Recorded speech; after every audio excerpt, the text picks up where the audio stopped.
News Talk 1540 KXEL, where Iowa comes to talk. Good morning, I'm Jeff Stein.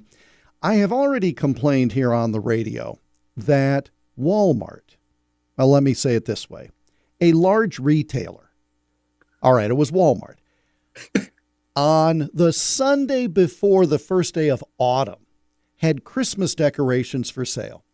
And you folks here on the radio have heard me whine about that. It's a little different, though, when a magazine that comes out in November, December has on its cover jolly old St. Nick, and the story is about Christmas here in the state of Iowa. I'm talking about the brand new issue of Iowa History Journal. Michael Swanger, the owner and publisher, joins us via Zoom here on KXEL. Good morning, first of all, and thanks as always for the time. Good morning, Jeff. Always a pleasure. Thanks for having me back on your show. And who would have thought that Iowa history would become so trendy? Well, you're trendy because you just keep pushing the calendar, don't you? I mean, I think, the audience knows that I'm a one holiday at a time kind of guy, and I think you are probably too, but when you're doing a magazine that includes December, Santa sometimes has got to be on the cover. He has to be organized, obviously, and so do I. So I couldn't help it. And it's a story that we've been wanting to tell for a while. And so at some point I knew that, well, for our subscribers, they would get it before they were maybe even buying their Halloween candy. And here we are. So hopefully everyone's past Halloween. And I'm like you, I'm usually one at a time, but you have no choice. If you're going to write about Christmas traditions in Iowa, you have to put it in this issue. And by golly, it's just going to show up a little early. Christmas in Iowa, European immigrants helped establish Christmas traditions. That's the cover story. And tell us about the artwork, first of all, because, again, as usual, quite striking. Thank you, Jeff. Well, cartoonist Thomas Nast, who's responsible for creating the Jolly St. Nick that we know today, first drew Santa Claus distributing gifts to Union soldiers during the Civil War for Harper's Weekly in 1863. And Nast was a Bavarian immigrant who would illustrate Santa 33 times for the magazine until 1886, including his most famous portrait of the Christmas deity in 1881, Merry Old Santa Claus. And we have a photo reproduction of it on our cover. So when you're thinking about, we've talked about this before, artwork can tend to be, from an editorial creative standpoint, one of our biggest challenges in putting the magazine together. That was a timeless piece of artwork that has just been in the offing for a long time, and I was more than happy to finally have the opportunity to use it. I think everyone will recognize it. They absolutely will. They'll also recognize the byline of the author. He is the versatile Don Doxey, who many of us know as a sports reporter, in addition to being a historian. Who came up with the idea for Christmas in Iowa and this particular angle on the topic? Well, I did for this one actually, and I pitched it to him. And sometimes most of the stories that Don writes, and like most contributing writers, including yourself, they have great ideas they suggest, and I run with those. And every now and then I like to throw someone a curveball. And Don, being a sports reporter, I knew he would appreciate that. So Don was more than happy to take on the assignment. It was just a story that, where do you begin to start talking about the history of Christmas? Obviously, it's every family has their own traditions. We think about the traditions of Christmas. Christmas is steeped in history.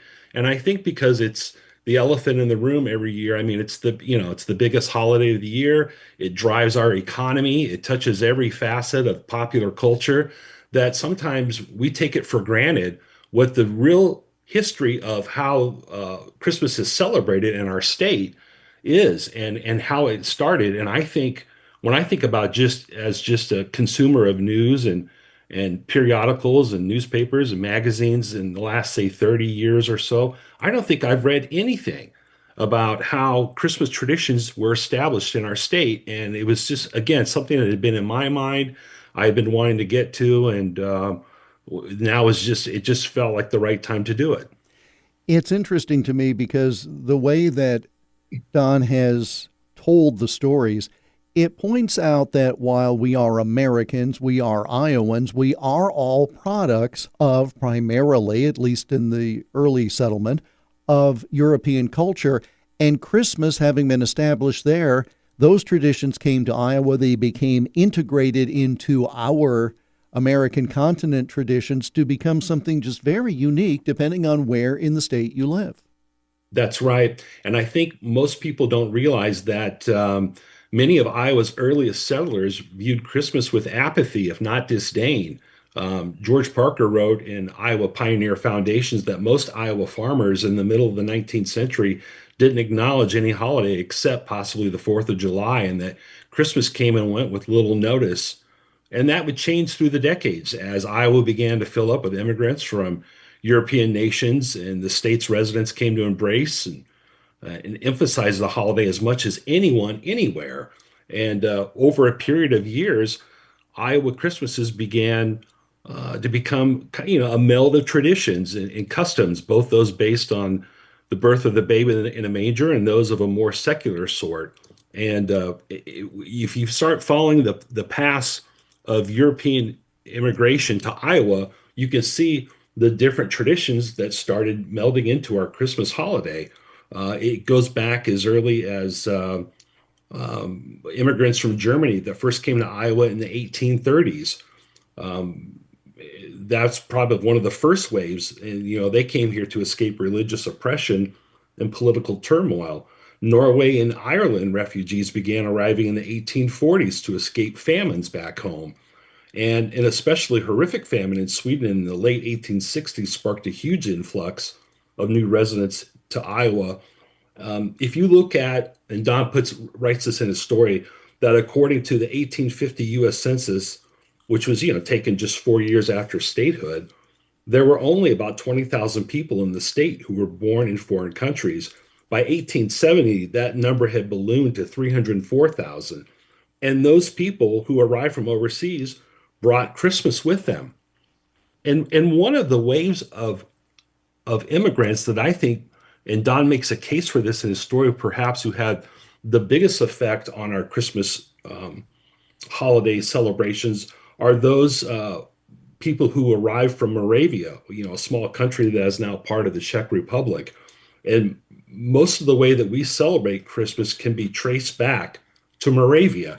And Don does a great job of explaining that because there were 7 Moravian congregations in Iowa starting in 1854, and they helped shape the way we celebrate Christmas. They decorated churches with pines, they made candles and cookies, and the Grace Hill Moravian Church and Cemetery that was completed in 1867 in Washington is the last church that remains from the Moravian congregations and is on the National Register of Historic Places. Not only the way we celebrate, but the way we eat. The Moravians were among the first to utilize cookie cutters. They were fashioned by tinsmiths, and they would make them in the shapes of stars and birds and animals, trees, things that we still do today. So Don provides a very tangible history of how we celebrate Christmas and the different waves of European immigrants who brought them to Iowa. And that's fascinating because, again, so many of the examples he gives are tied to Iowa's smaller towns. Yes, of course, you have large cities and celebrations and pockets of these same immigrants in those areas, but from Decorah to Stanton and everywhere in between, the smaller towns embrace the similar traditions and still carry on these very robust traditions today. Maybe not in the same way they did 100 years ago, but certainly in a very meaningful way, all tied to the same topic, different ways of celebrating the birth of Christ. That's right. And, one of the great examples in the story is what takes place every year in Orange City. Santa Claus is a huge figure in the culture of residents there, and they have a parade every year. We have a photo of it. They call it Santa Claus Day. It's on December 6th in Orange City. And of course, we think about the Amana colonies, which basically celebrates it year round. In Algona, there's the nativity scene that we've talked about that the German POWs in World War II made, and that's become a tradition in Kossuth County. And it started, well, like our state, it started with small towns in rural communities and farmers. And all those traditions are still alive today. And he outlines some of the different immigrants in terms of where they ended up locating when they first came to Iowa. For instance, Swedish immigrants are heavy in Iowa communities like Stanton and Keokuk and Red Oak and Dayton and Madrid and Essex and Shenandoah and Swedesburg. I mean, it goes on and on. And then, of course, they have their annual customs like crowning a local girl as Santa Lucia for the holiday season. So it's very specific. And I think it's just one of these stories that if you celebrate Christmas, I think even if you don't celebrate Christmas, obviously there's a history pegged to it that I think would interest everyone.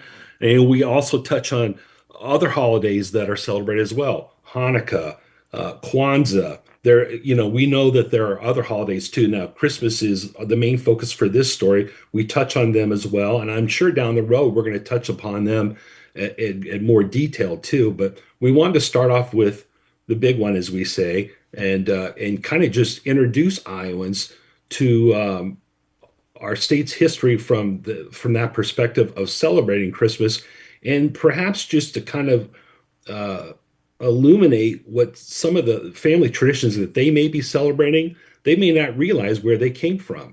And it could be, because we always think about, well, what did our mom and dad do? What did our grandparents do? Well, it goes further back than that. And they might not have any idea where these traditions came from. So I think it's just something that appeals to everyone. And again, because of people marrying and bringing their own traditions together, perhaps from different faiths, and then you create the new family traditions. It's all there in a story entitled Christmas in Iowa, European Immigrants Helped Establish Christmas Traditions. It's the cover story of the brand new issue of Iowa History Journal. IowaHistoryJournal.com is the website where you can order subscriptions just in time for Christmas gift giving. Before we take the break and then talk about the rest of the magazine, your Publisher's Perspective column takes care of the other major holiday that takes place in November, December, and you focused on Thanksgiving.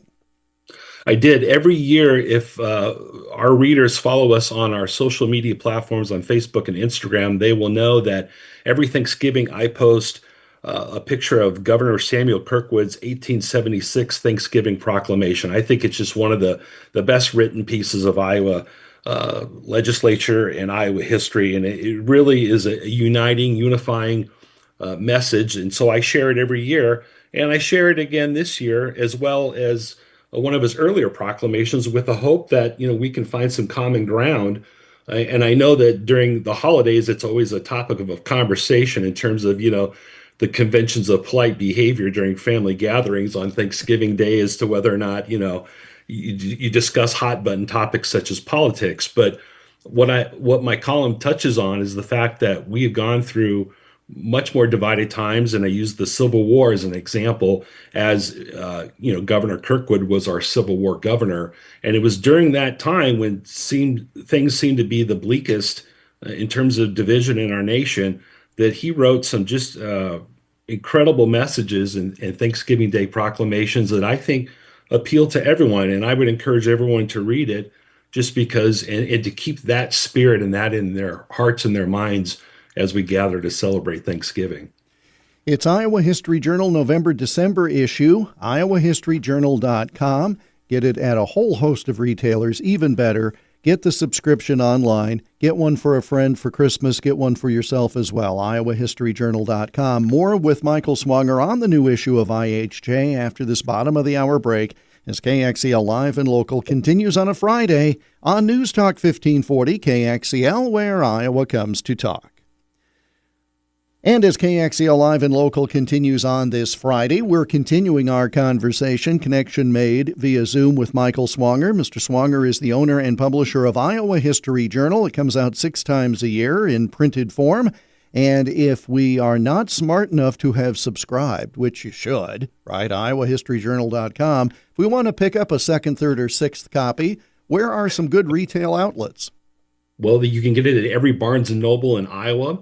As well as most Hy-Vee stores. There's Natural Grocers, there's Whole Foods, Books A Million, select Walmart, Fleet Farm stores. The best place is to go to our website, IowaHistoryJournal.com. You can find a list of retailers that carry the magazine on the newsstand, or you can subscribe there, pick it up as a gift. I know we like to talk about that this time of year. It makes a great gift. It's less than $20, and you don't have to worry about returning it, or if anything breaks, it shows up to the mailbox on time, 6 times a year. So this, like a lot of small businesses in Iowa, Jeff, it certainly as a family-owned small business, this is an important time of year for us. We're not your typical brick and mortar small business, so we really rely on folks to call us or visit us online to do their shopping.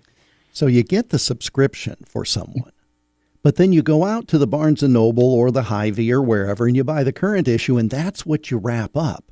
You wrap up the current issue, and then they get the subscription later, and it's like a twofer, right? They open the gift on Christmas morning, and they're happy, and then it shows up. Well, really, it's like a 7 fur, as it were, because you get the next 6 issues. All right, we're just trying to help here as people. No, I appreciate it. And, I'm glad you bring that up because I get a lot of calls to that effect every year this time of year. They want to have something to wrap up. You're right.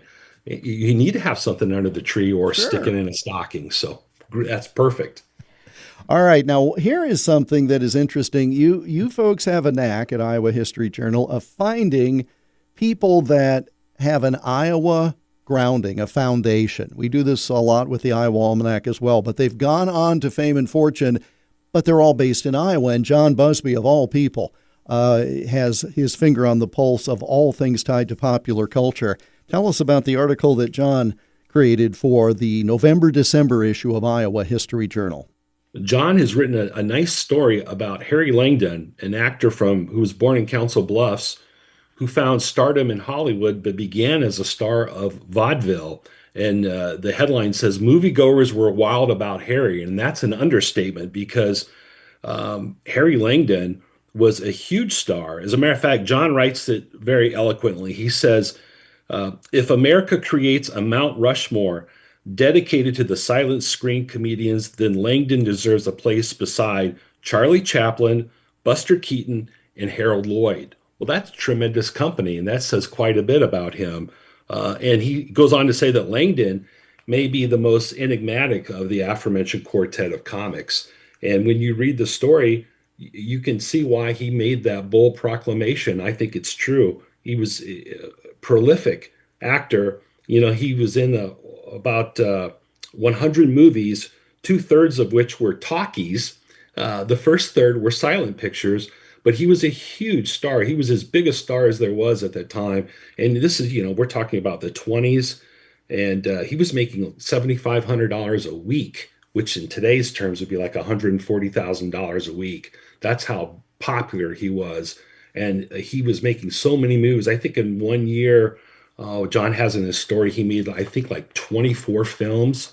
And he was just knocking them out. We have some great pictures of lobby cards promoting some of his biggest movies, the biggest 3 being two from 1926, The Strong Man and Tramp, Tramp, Tramp, and 1927's Long Pants. The titles are hilarious.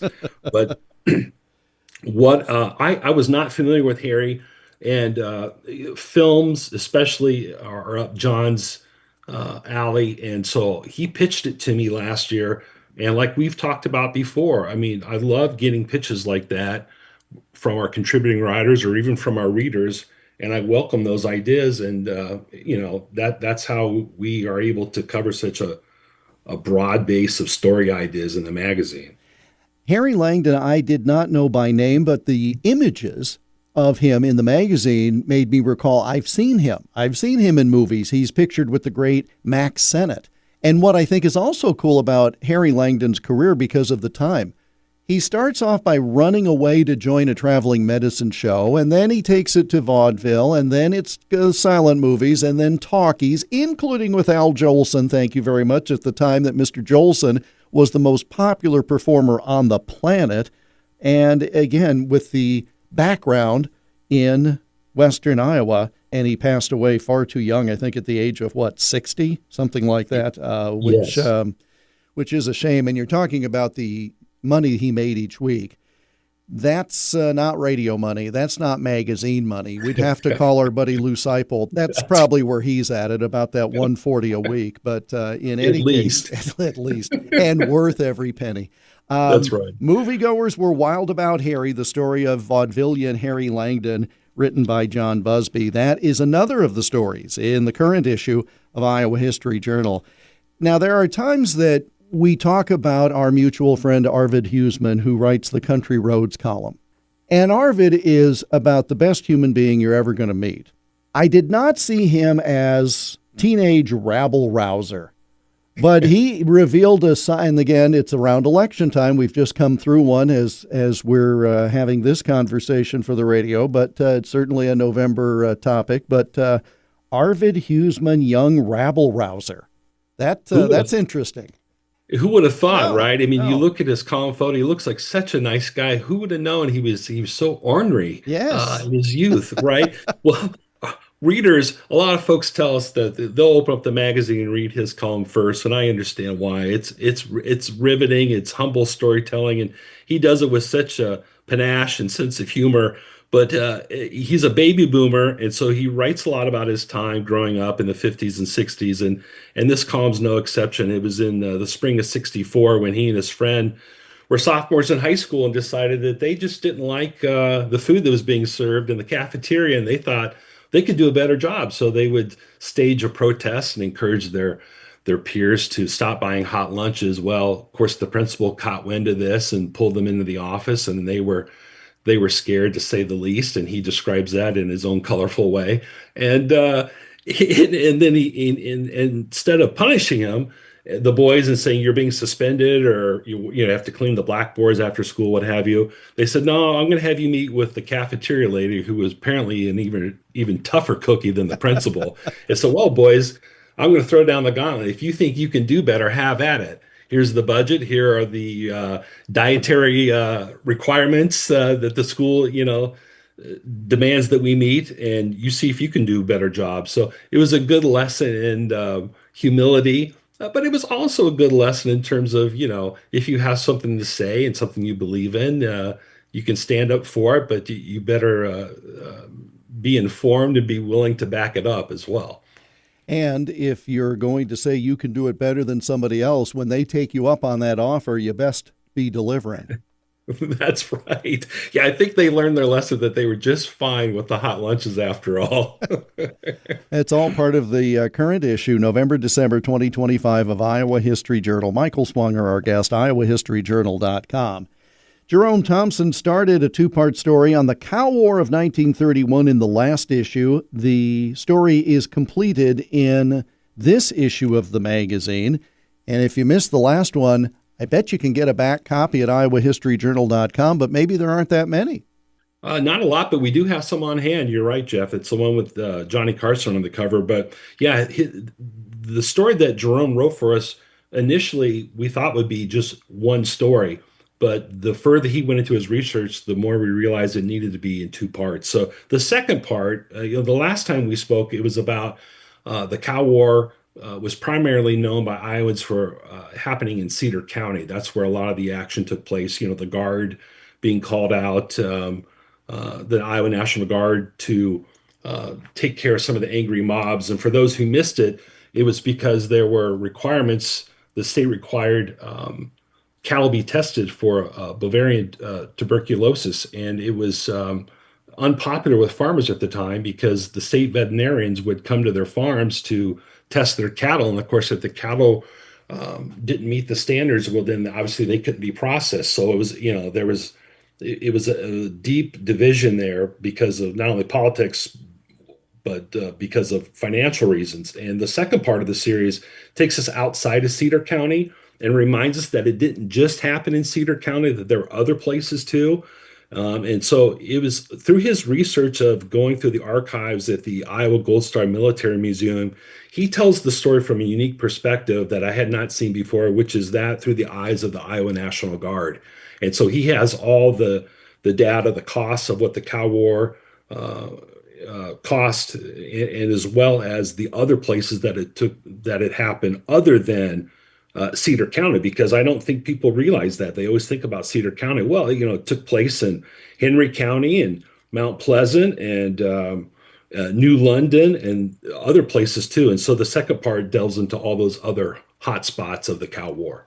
And because you were able to give it 2 issues worth of room, you were able to let it breathe with the graphics. And I, for one, love these front pages of historic newspapers, and to give you a sense of how big the story was at a given time.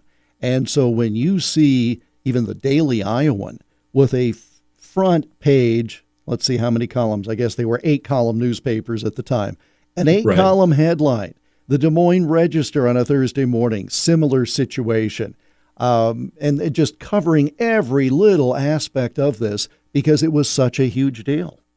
It was headline news not only across Iowa, but across the nation. Big papers on the East Coast picked it up too, the New York Times, et cetera.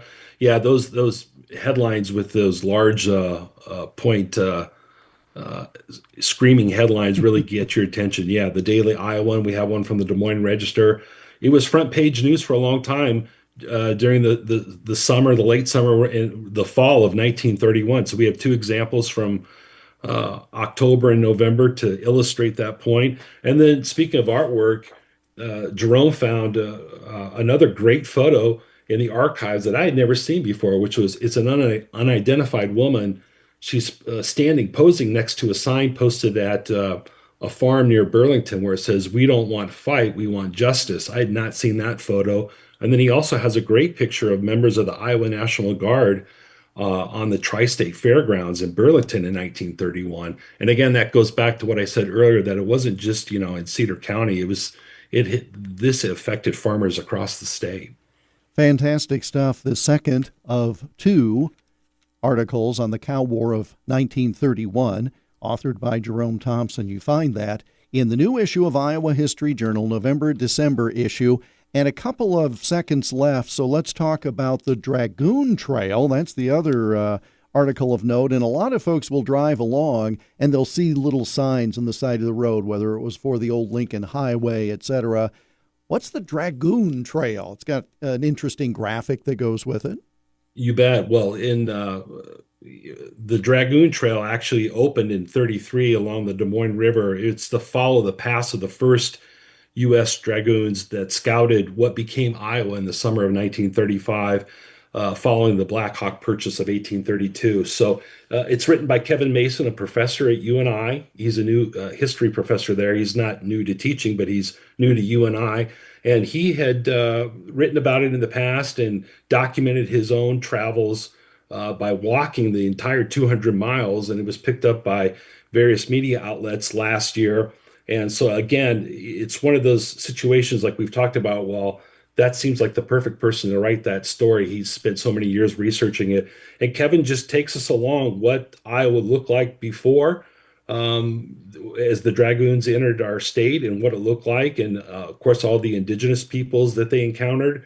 And then in terms of how the landscape changed and really how it was the Dragoons who shaped our state and, of course, our state's growth. And that's kind of the story in a nutshell. All of that plus more. Iowa History Journal, November-December issue, iowahistoryjournal.com. Where else can we go if we want to hold it in our hands at a store near us? Barnes & Noble, Hy-Vee, Books A Million for certain. And there's a whole list online at iowahistoryjournal.com. Again, what a great gift idea for someone who's hard to buy for because the size is always perfect. And no batteries are necessary. Exactly. I'm with you. It's the right color, everything. So I think it should work well for everyone. And we appreciate everyone who not only subscribes, but picks up a gift subscription this time of year.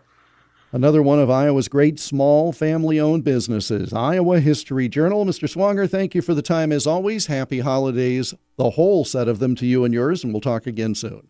You as well. Thank you, Jeff. iowahistoryjournal.com, November-December issue, Iowa History Journal. Michael Swanger, owner and publisher, and he joined us on News Talk 1540 KXEL, where Iowa comes to talk.